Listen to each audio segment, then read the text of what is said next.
Nimekuwa hapa Kiharu miaka mingi, hata wakati wa Matiba. Nakumbuka yule kijana tulikuwa tunategemea anaweza kuwakilisha Matiba ni Kenneth, ni Ndindi Nyoro. Kwa sababu tunaomba Mr. President, usijaribu kumuumiza Ndindi Nyoro vile mliumiza Matiba. Pengine mna mpango wa kumumaliza, na tungeomba msijaribu.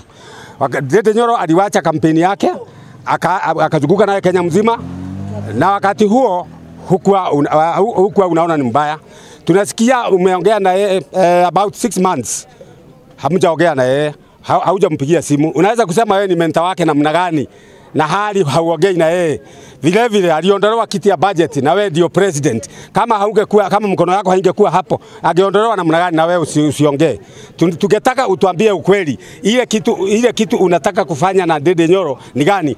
Kwanza tena ujue Ndindi Nyoro hastahili kumentiwa na wewe, sababu Ndindi Nyoro si muongo.